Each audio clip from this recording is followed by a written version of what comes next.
Sedaj pa vabim gospod Branko Tome, da nam predstavi sporočilo, njegove usmeritve in cilje. Prosim. Ja, dober dan, lep pozdrav. Veliko znanih obrazov, tako da mi ni treba reči, da sem ponovno vesela, da sem lahko v Sloveniji. Se zahvaljujem ministru za povabilo. Zahvaljujem tudi kolegom iz predstavništva komisije, ki so me usmerjali in mi pomagali pri pripravi tega dogodka. Moje ime je Branka Tome, na Evropski komisiji delam od leta 2003 in sem bila nazadnje na, bom rekla, kar tovrstnem dogodku 7 let nazaj, ker vsakih 7 let je čas, da se opravijo določene reforme, spremembe na področju evropskih politik. Je pač tako, da je evropski proračun 7-letni in vsakih 7 let pride tudi torej do razmisleka o tem, kako posodobiti, kako poenostaviti, kako spremeniti glavne politike, ki so financirane iz evropskih sredstev, pač z namenom, da bi dosegli cilje in da bi jih dosegli s tistimi sredstvi, ki so na razpolago. Moja naloga je predstaviti dokument komisije, ki se imenuje Prihodnost preskrbe s hrano in kmetijstva. In to je dokument, ki ga je Evropska komisija sprejela 29. novembra, ki je relativno kratek dokument, 24 strani, ima pa kar precej vsebine. Namenjen ni temu, da bi že povedal točno, kako komisija vidi prihodnjo kmetijsko politiko, ker kako komisija vidi politiko, bo komisija zapisala v svojih zakonodajnih predlogih. In na zakonodajne predloge bo treba še malo počakati. Predvideva se, da bi bili torej sprejeti s strani komisije in poslani državam članicam in pa Evropskemu parlamentu torej konec maja oziroma začetku junija. Tako da smo zdaj nekako v polletnem obdobju, torej v obdobju med tem sporočilom komisije z 29. novembra in med zakonodajnimi predlogi, ko poteka intenzivna razprava na vseh ravneh, torej v vseh državah članicah, v Evropskem parlamentu, v nacionalnih parlamentih,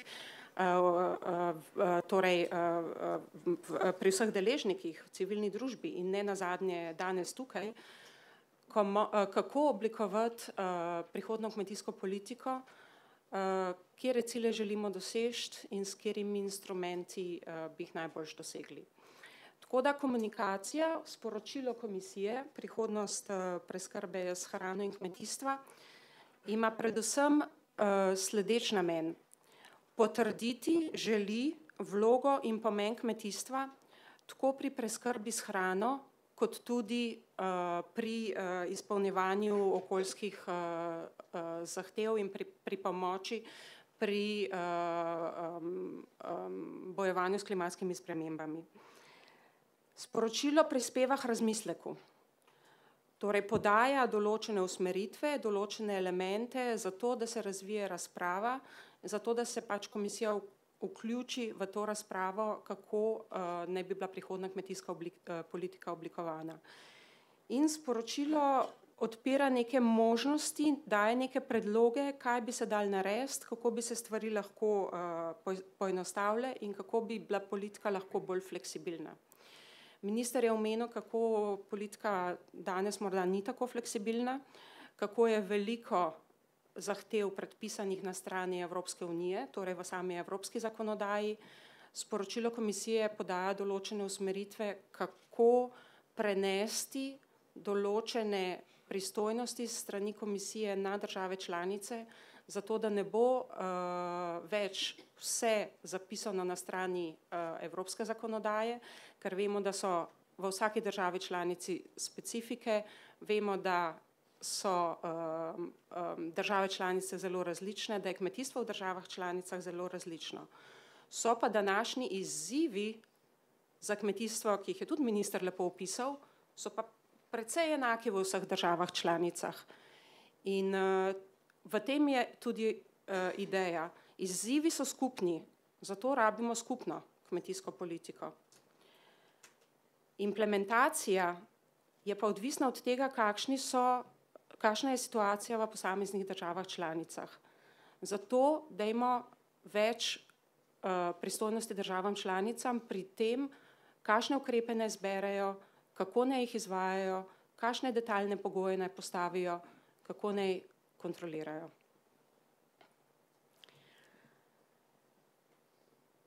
Prispevek kmetijstva Evropske unije danes je nedvomno prepoznan in je tudi velik. Velik v tem smislu, da kmetje skrbijo za 48% ozemlja v Evropski uniji, gozdarji skrbijo še za 36% ozemlja. Torej, veliko je zaposlitev v sektorju kmetijstva in živilsko-predelovalne industrije. 44 milijonov delovnih mest je v verigi. Kmetijska proizvodnja zagotavlja prehransko varnost 500 milijonom potrošnikov in kmetijstvo in kmetijska proizvodnja in živilsko-predelovalna industrija tudi veliko prispevata v smislu globalne ekonomije.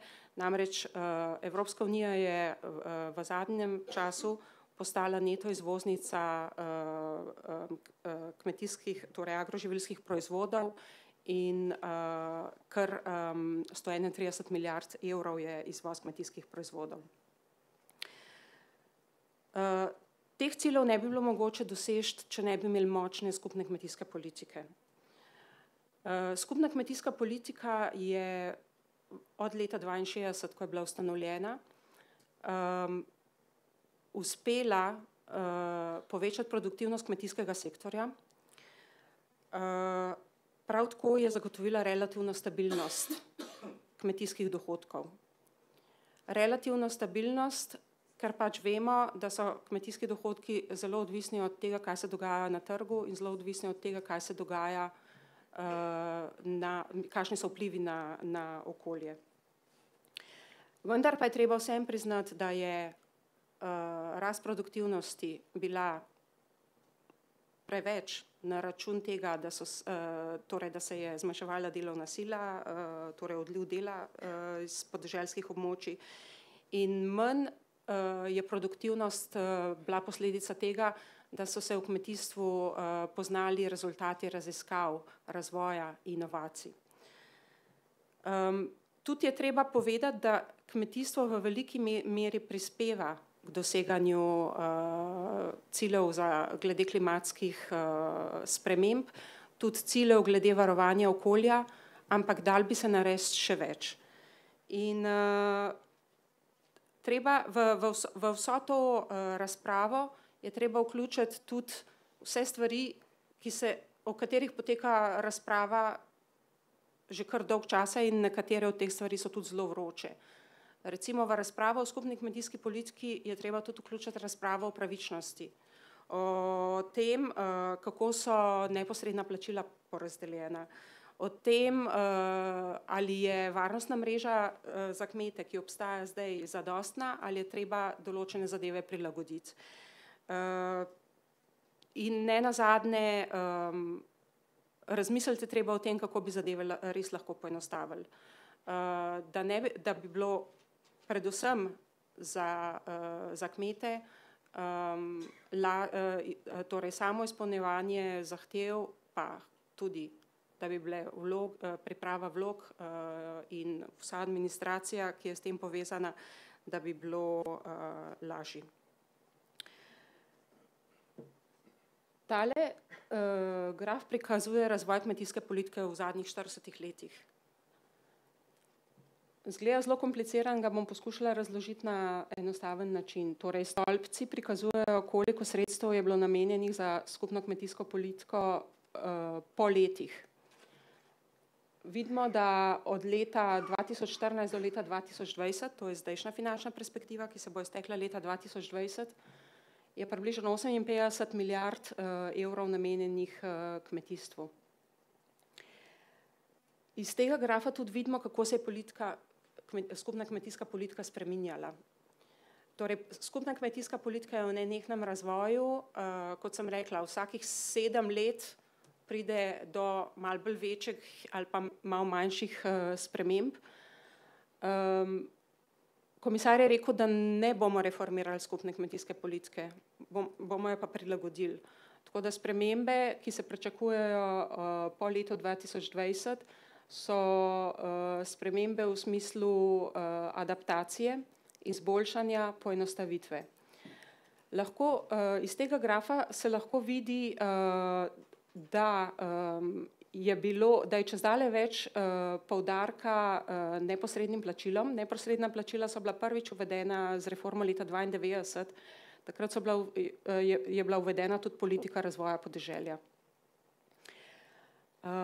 Neposredna plačila in razvoj podeželja predstavljajo čezdalje višji delež v izdatkih skupne kmetijske politike, medtem ko so bile izvozne subvencije popolnoma ukinjene in prav tako pa se intervencije na trgu tudi zelo zmanjšujejo. Danes predstavljajo neposredna plačila približno 70% vseh sredstev, ki jih namenja skupna kmetijska politika, to je zeleni stolpec, zelena barva v stolpcu. Vidimo pa tudi, da se krepi politika razvoja podeželja, to je pa vijoličasti del, torej zgornji del stolpca.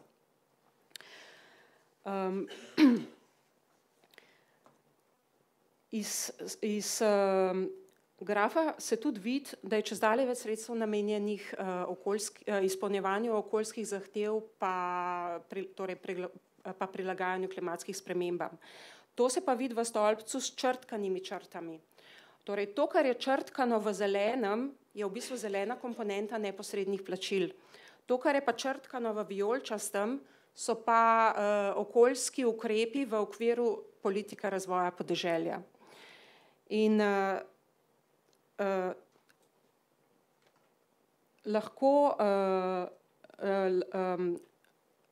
lahko povem, da je od leta 1990 so se emisije toplih grednih plinov iz kmetijstva zmanjšale za 24% in zmanjšala se tudi poraba gnojila. In to v bistvu, ta graf kaže, da ukrepi, ki so namenjeni varovanju okolja, da imajo, torej s to številko, ki sem jo povedala, da imajo določene učinke. Se opravičujem, ker sem prehlajena, tako da upam, da bo šlo. Pardon. Torej, Evropska komisija zakonodajo vedno pripravlja skupaj z vsemi deležniki. In dokument, ki ga predstavljam, torej, ki je bil sprejet 29. novembra, je bil plod enoletnega, dvoletnega procesa konzultacij z deležniki. Ena večjih zadev je bilo javno posvetovanje, ki ga je organizirala Evropska komisija. To je bil vprašalnik na internetu, možno je bilo tudi izpolniti vprašalnik, pa tudi poslati dokumente. In na ta vprašalnik je Evropska komisija prejela 322.000 odgovorov in glavne usmeritve teh odgovorov so zbrane tukaj na tem grafu. Torej, kaj so povedali tisti, ki so odgovorili na vprašalnik o prihodnosti skupne kmetijske politike? Povedali so, da bi kmetijska politika morala prinašati več koristi za okolje in podnebne spremembe. Tako je reklo 92% vseh. 53% ljudi je reklo, da kmetje potrebujejo neposredno podporo. 96% ljudi se je strinjalo s tem, da je treba izboljšati položaj kmetov v prehranskih verigah, v vrednostnih verigah. In pa 81% je menilo, da je treba podpirati ciljno usmerjene naložbe, torej prestrukturiranje, inovacije. To so pač samo 4 stvari, ki so zbrane iz celotnega javnega posvetovanja, ampak to jasno kaže, kaj si državljani in pač tisti, ki so odgovarjali na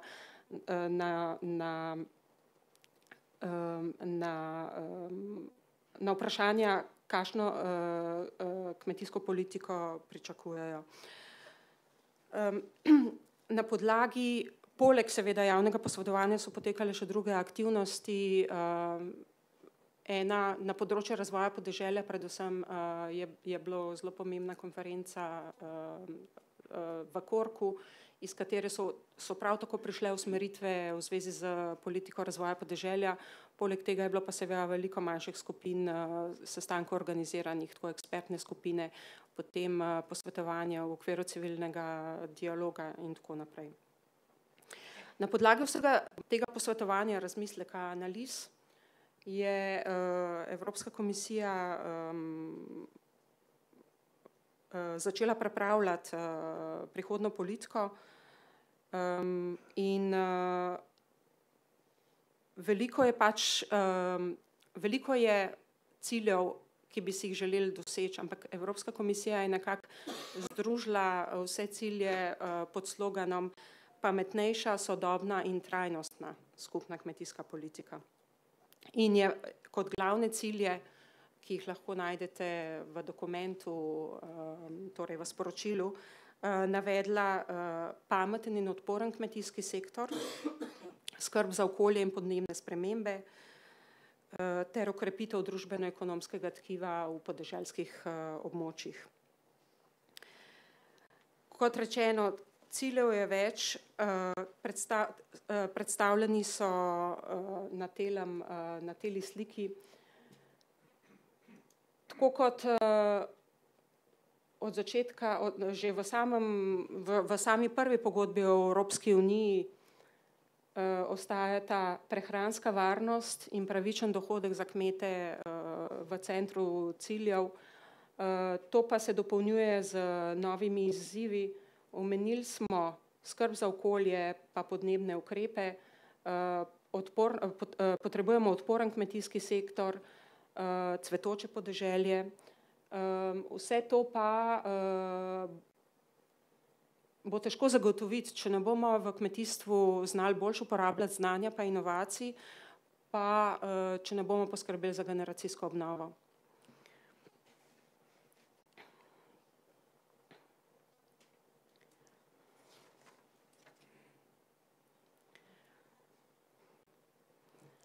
Omenila sem že, da je eden od prioritet Junckerjeve komisije tudi po eni strani poenostavitev, po drugi strani dati več pristojnosti državam članicam, ker države članice najbolj vedo, kaj se dogaja na njihovem teritoriju in kateri so tisti ukrepi, s katerimi bo najbolj doseči tiste cilje, ki jih država sama vidi na področju kmetijstva.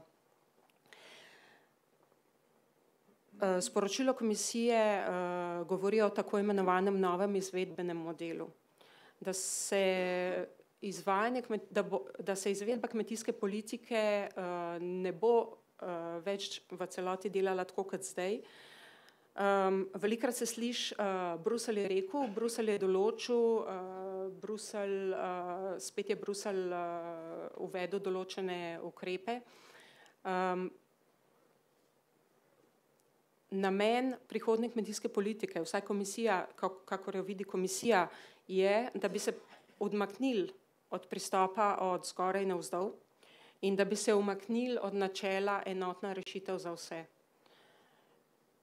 Po eni strani zato, ker države članice lahko in znajo samostojno določati svoje cilje in kako jih bojo izvedle, po drugi strani zato, ker razmere v državah članicah niso enake. Tako da Sporočilo govori, da je potrebno zamenjati obstoječe pristope za bolj prilagodljivim pristopom, tailored made, kot se temu reče v angleščini. Namen je pač, ideja je pač v tem, da podrobne zahteve ne bi bile več določene na ravni Evropske unije, torej ne bi bile več določene v evropski zakonodaji. Gre tudi, pa ne samo zahteve v smislu, čemu je treba zadostiti, da upravičenec dobi sredstva, ampak tudi sistem kazni, kontrol in pa revidiranja. Torej tudi ta sistem naj ne bi bil več tako natančen, kot je zdaj določen na strani Evropske unije, ampak bi države članice lahko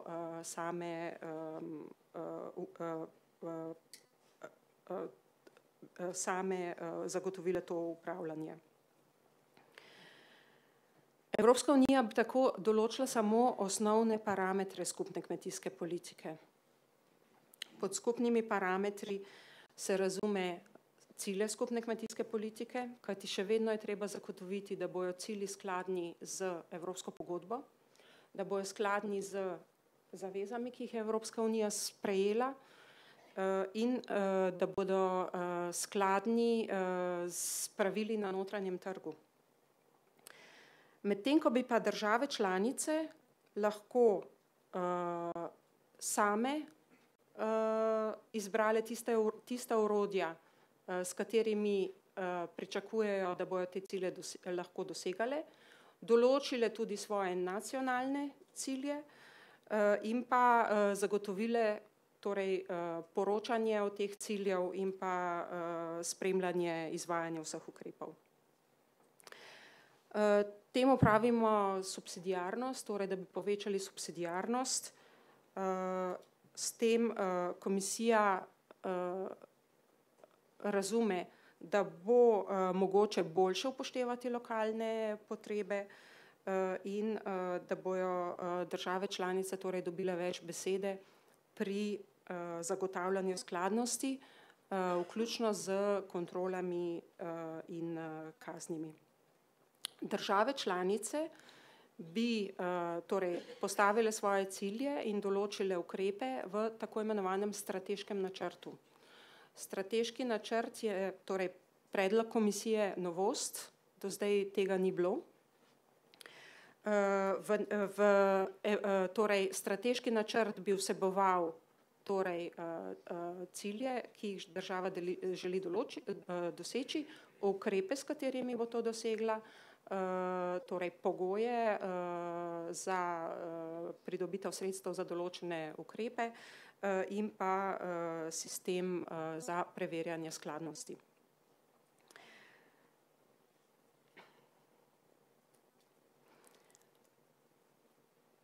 Po drugi strani, glede na to, da na ravni Evropske unije ne bo več detaljnih zahtev, detaljnih ciljev, ki jih je potrebno doseči, se bo treba tudi odmakniti od tega, kaj se bo preverjalo na ravni Evropske unije. Torej, ideja je v tem, da bi se premaknilo od tega, da bi vsi, da bi torej na strani, na strani Evropske unije, spravo na strani Evropske komisije, kontrolirali vse elemente skladnosti, vse zahteve, ali je bilo vse res narejeno skladno z zakonodajo, da bi se preusmerili od tega, ampak bi se bolj usmerili na to, da bi pregledali, ali so bili doseženi rezultati, torej kakšna je bila uspešnost.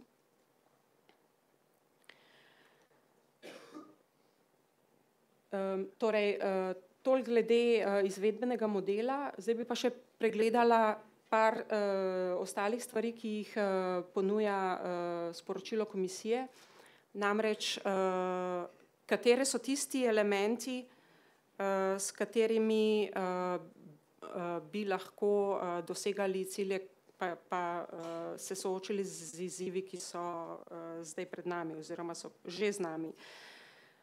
Po eni strani tehnološki razvoj. Torej, rekla sem, da Evropska komisija želi pametno ali pa pametnejšo skupno kmetijsko politiko. V okviru tega tehnološki razvoj in digitalizacija pač omogočata velike preskoke. Tale slika pač prikazuje določene koristi pametnega kmetijstva, kako se z današnjo novo tehnologijo, modernimi pristopi, digitalizacijo lahko zagotovi ali boljša kakovost, ali zniža stroške, ali poskrbi za to, da je manjša poraba vode, ali pa da je manjši podnebni odtis.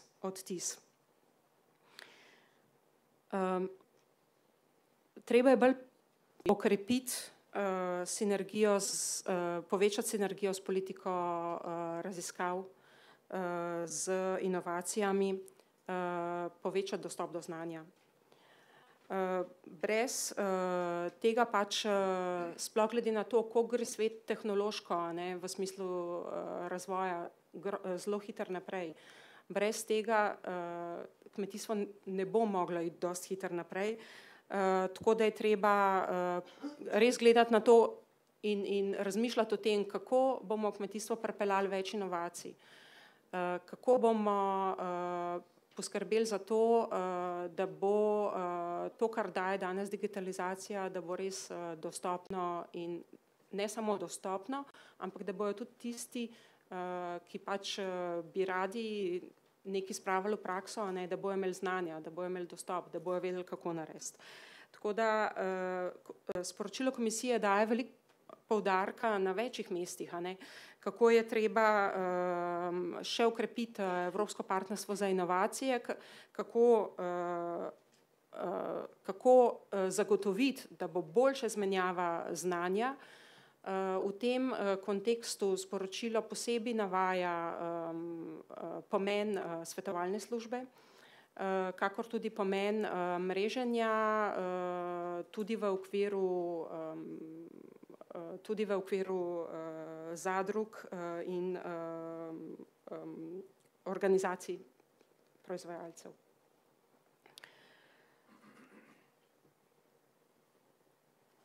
Ena od zelo diskutiranih tem na področju skupne kmetijske politike so neposredna plačila.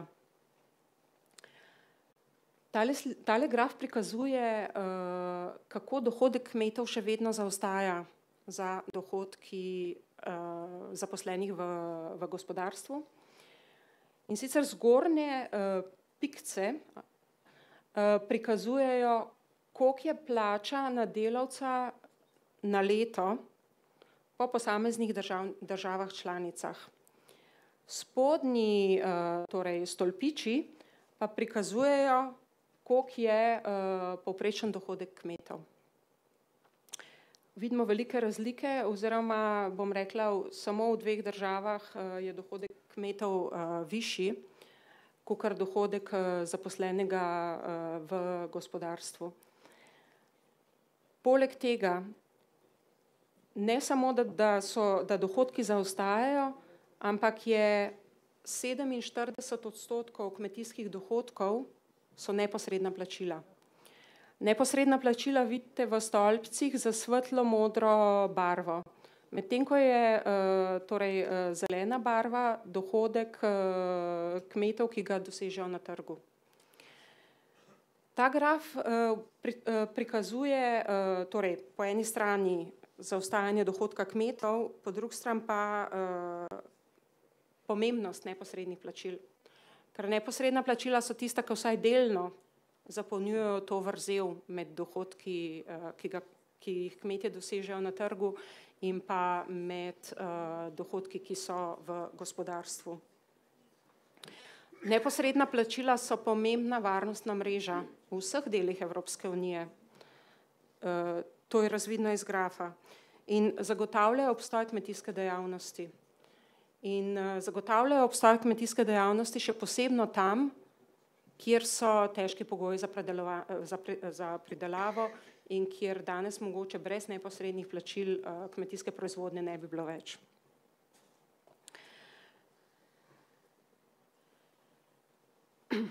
medtem ko je sama vloga neposrednih plačil kar dobro sprejeta, se pa velikokrat sliši, da je kmetijska politika nepravična. In ponavadi se to ponazori s podatkom, da 20% kmetov prejme 80% vseh plačil. To je na nek način prikazano tudi na teli sliki.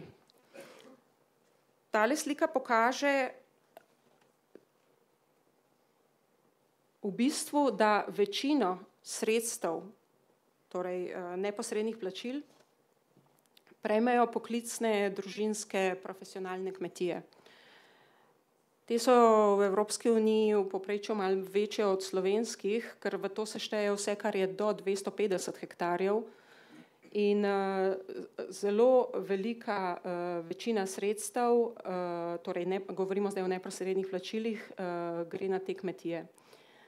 Po drugi strani je pa malih kmetij, ki so manjše od 5 hektarov, v Evropski uniji približno toliko kot ostalih, torej tistih, ki so večje nad 5 hektarov. In tem gre relativno zelo malo sredstev. Tako da že dolgo časa poteka razprava o tem, kako pravičnejše razdeliti neposredna plačila. In sporočilo komisije pač odpira to vprašanje in hkrati nakazuje par možnosti, kjer tudi nobena od teh možnosti sicer ni nova, smo že slišali zanje v preteklosti, ampak do zdaj še nobena ni bila uresničena. In sicer možnost, da bi uvedli zgornjo mejo neposrednih plačil, možnost, da bi uvedli degresivna plačila, in pa omenila sem majhne kmetije, sporočilo omenja tudi, omenja še eno možnost, in sicer, da bi več prerasporedili na manjše kmetije. Hkrati je pa treba kmetom tudi pomagati, da bi več zaslužili na trgu. Videli smo, 47% dohodkov so neposredna plačila. Več zaslužiti na trgu, sporočilo daje določene ideje, ki pa tudi niso nove, ampak so predvsem v tem, da po eni strani treba pravilno investirati, pomagati kmetom, da bojo lahko investirali, po drugi strani pa izboljšati položaj kmetov v prehranski verigi, v vrednostni verigi. Veliko se sliši na temo, kako majhen je delež tega, kar kmet dobi v celotni verigi od vil do vilic. Lahko povem, da je v načrtu Evropske komisije, da bo že marca podala zakonodajni predlog, torej sprejela zakonodajni predlog in ga poslala v svet in v Evropski parlament, kako urediti položaj kmetov v prehranski verigi.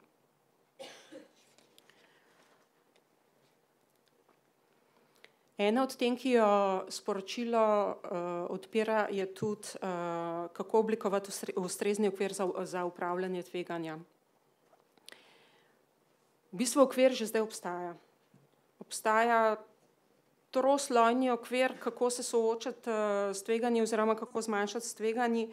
Eno so pač neposredna plačila, ki so neka varnostna mreža in ki pomagajo v določeni meri. Drug tip ukrepov so intervencije na trgu. Minister je omenil Russian ban, torej težave z izvozom v Rusijo, in takrat so se pač aktivirali določeni ukrepi na trgu, zato da je kljub temu, da se je ruski trg zaprl, da se je proizvodnja lahko prodala. Tretja vrsta ukrepov, ki že obstajajo za upravljanje tveganj, so pa ukrepi v okviru razvoja podeželja. Obstaja že v okviru razvoja podeželja ukrep stabilizacije dohodka. V kolikor dohodki padejo za več kot 30% v mislim, da 3 zaporednih letih se lahko aktivira ta ukrep. Obstaja tudi ukrep pomoči pri zavarovanjih. Sporočilo komisije v bistvu odpre vprašanje, kako to izboljšati. Stvari že obstajajo, ampak treba bi bilo verjetno malo prilagoditi zasnovo. Predvsem bi bilo treba povečati ozaveščanje, informiranje. Po eni strani ozaveščanje o tem, da tveganja obstajajo, da je treba se nanje pripraviti, vnaprej razmisliti in se zavedati tveganj, se poslužiti določenih ukrepov, po drugi strani pa pač treba tudi znanje in razumevanje tega, kjer ukrepi so na voljo, zato da se lahko primerno aktivirajo. Sporočilo tudi navede 2-3 ideje, kaj bi se dalo zraven še dopolniti. Recimo omeni previdnostno varčevanje, pa možnost pomoči pri pozavarovanjih vzajemnih skladov. Skrb za okolje in podnebni ukrepi. Še en velik izziv, s katerim smo vsi soočeni že kar nekaj časa. Po eni strani je kmetijstvo tisto, ki čuti posledice, po drugi strani je pa kmetijstvo tudi tisto, ki lahko da pozitiven prispevek k varovanju okolja in pa k boju s klimatskimi spremembami.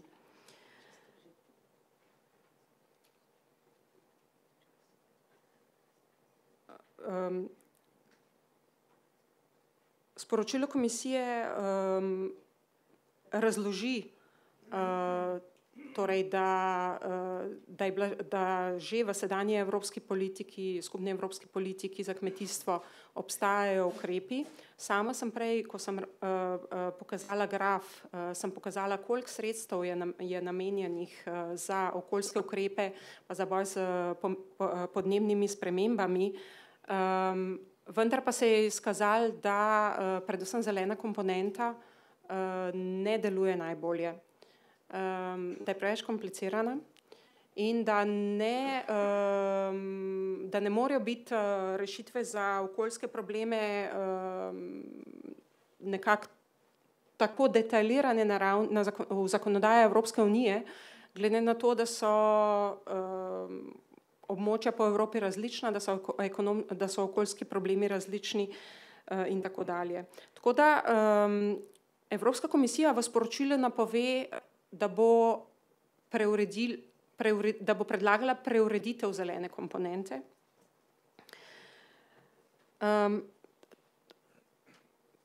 Sporočilo je jasno, da za neposredna plačila bo potrebno izpolnjevati določene kmetijsko-okoljske ukrepe.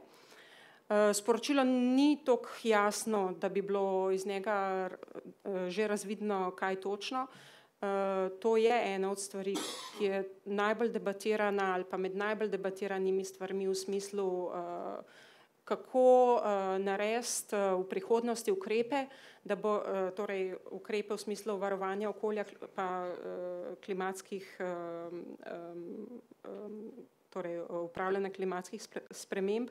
To je ena najbolj debatiranih stvari in bo pač treba počakati zakonodajne predloge, da bo bolj jasno, kaj točno Evropska komisija predlaga.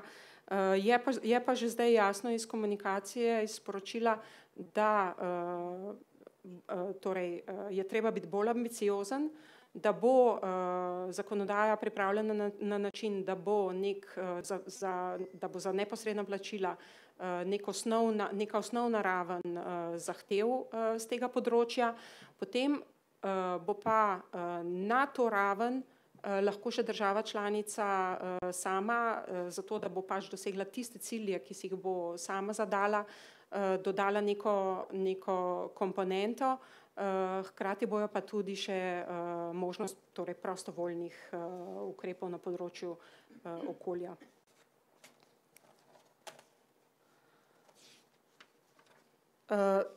Prej, ko sem povedala cilje skupne kmetijske politike, ko sem jih združila v 3 velike sklope, zadnji sklop je bil v bistvu o tem, kako zagotoviti cvetoče podeželje, kako zagotoviti delovna mesta na podeželju.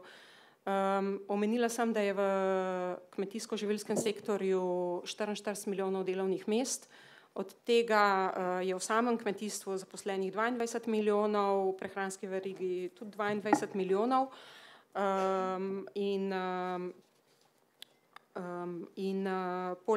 Poleg tega še pol milijonov gozdarjev v Evropski uniji.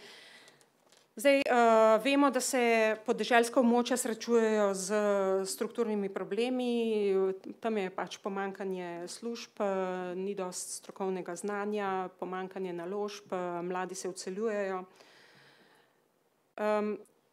Sporočilo komisije nakazuje, da bi bilo več treba narediti v smeri povezovanja z drugimi, tudi povezovanja z drugimi skladi, ker vemo, da zdaj v bistvu te problemi, ki so na razvoj, ki so v okviru podeželskih, ki so na podeželskih območjih, v glavnem pa zdaj to rešujejo razni ukrepi, ki so v okviru razvoja podeželja.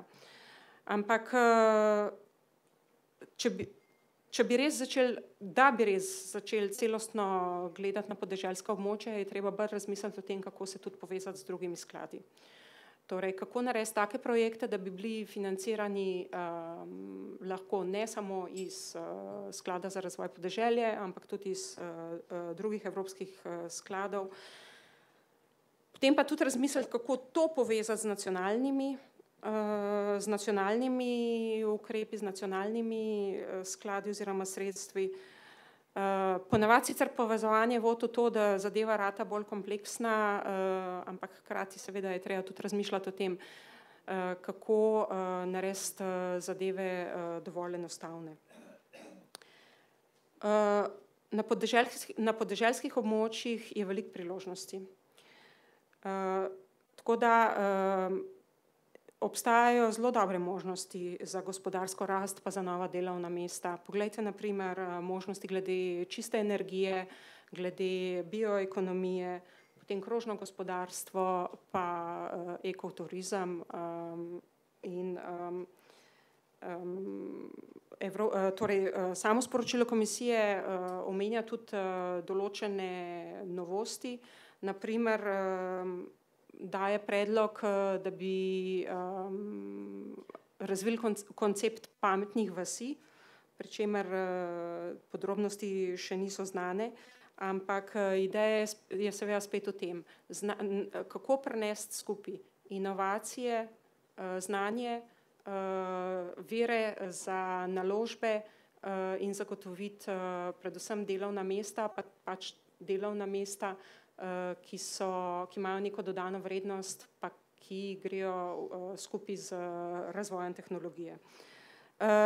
Tudi LIDER je omenjen v sporočilu, da je LIDER pač se pokazal kot dobra iniciativa. In še ena novost je tudi omenjena, in sicer, da naj bi se v prihodnje vse politike, torej vse evropske politike, preverjale tudi z vidika tega, koliko imajo vpliva na razvoj podeželja. Najbrž veste, da zdaj se vse evropske politike že pregledujejo oziroma ocenjujejo z tega, koliko imajo vpliva na okolje. Zdaj naj bi se, vsaj tako komunikacija sporočilo navaja, naj bi se tudi preverjale, ali imajo dodatno vrednost za podeželska območja.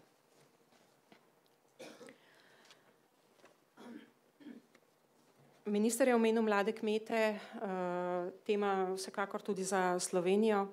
Na ravni Evropske unije je 20%, 21% kmetov mlajših od 44 let, se pravi 79% kmetov ima 45 let ali več. Sporočilo komisija podaja, posebej izpostavlja to temo, pomembna tema. Omenja pa, da je to eno področje, kjer lahko res države članice veliko naredijo, zato ker je veliko zakonodaje, ki lahko pomaga k temu, da se bojo mladi kmetje aktivirali, pa da bojo ostala, ker je veliko zakonodaje na ravni držav članic. Tukaj govorimo o zakonodaji o zemljiščih, o davkih, o dedovanju, o prostorskem načrtovanju. To ni evropska zakonodaja, ampak je nacionalna zakonodaja. In res to zakonodajo prijazno malim kmetom je en korak k temu, da bi naše kmetijske skupnosti nekako se prenovile, da bi se pomladile. Je pa v komunikaciji tudi nekaj idej o tem, kaj bi se dalo narediti na ravni skupne kmetijske politike, torej na ravni evropske zakonodaje. Torej, omenjene so posebne sheme za mlade kmete in pa podpora prvemu začetku opravljanja dejavnosti. Sicer pa stvari, ki so nam že poznane, namreč v smislu, kako zagotoviti, da bojo mladi kmetje lažje prišli do finančnih sredstev, pa kako zagotoviti boljšo mobilnost zemljišč. To so v bistvu glavni poudarki iz sporočila komisije. Na koncu bi želela še, da pogledamo, kako naprej. Zdaj smo že v bistvu že v drugi polovici tega grafa, ker kot sem povedala, stvari bojo šle zdaj relativno hitro, v smislu do takrat, ko bo Evropska komisija predlagala zakonodajne rešitve. Namreč komunikacije, torej sporočilo komisije je bilo konec novembra. Isti dan je minister predstavil to sporočilo v Evropskem parlamentu. Komisar predstavil sporočilo v Evropskem parlamentu. Potem je bilo to že debatirano na prvem naslednjem svetu za kmetijstvo, tako da je komisar predstavil vsebino sporočila ministrom za kmetijstvo 11. decembra. Kaj se zdaj dogaja na strani Evropske komisije? Evropska komisija intenzivno pripravlja zakonodajne predloge, predvsem pa intenzivno dela na tem, da dokonča oceno učinkov. Vsi zakonodajni predlogi bojo podprti z ocenami učinkov. Ocene učinkov se delajo že približno 1 leto. In ocene učinkov bodo objavljene istočasno kot sami zakonodajni predlogi. Zakonodajni predlogi se pričakujejo maja ali pa junija. Do takrat se pričakuje še eno od pomembnih stvari, ki jo skupna kmetijska politika potrebuje, namreč finančna sredstva. Kot sem omenila, je pač finančni okvir narejen za 7 let in finančni okvir, ki je trenutno potrjen, se bo iztekel leta 2020. Treba je torej nov finančni okvir za obdobje po letu 2020.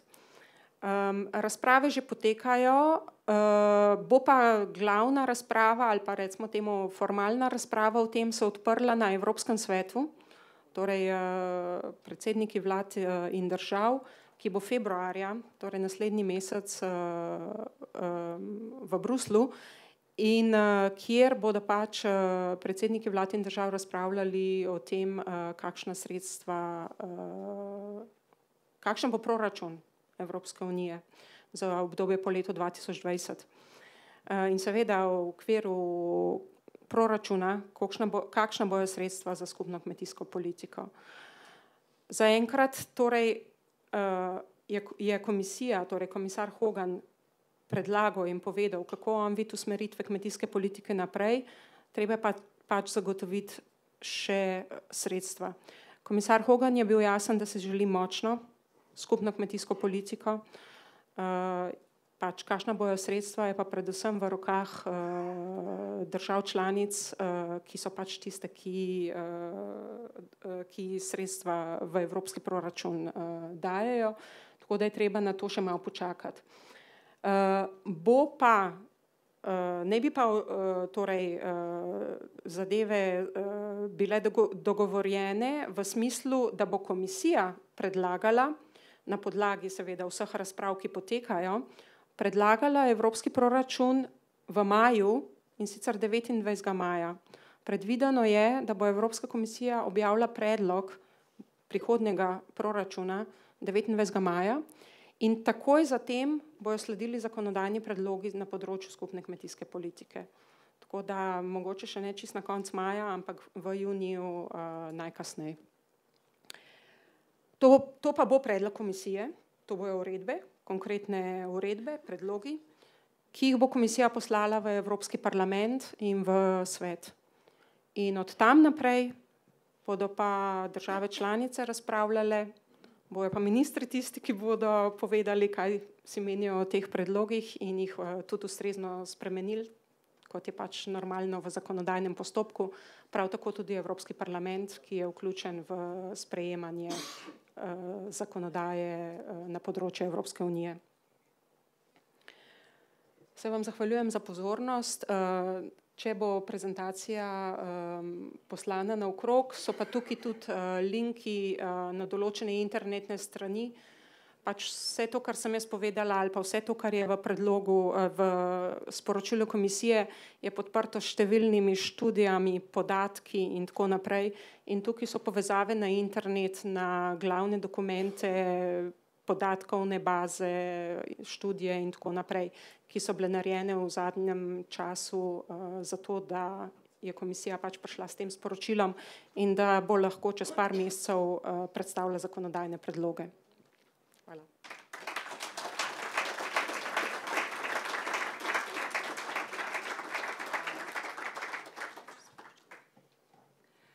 Hvala gospe Branki Tome. Vsa vprašanja smo načrtovali za konec po omizju, se pravi tudi za predstavnico Evropske komisije smo načrtovali vprašanja na koncu, tako da zdaj vas vse skupaj vabim v preddverje na kavo in na prigrizek lokalnih izdelkov Dobrote Gorenjske. Hvala.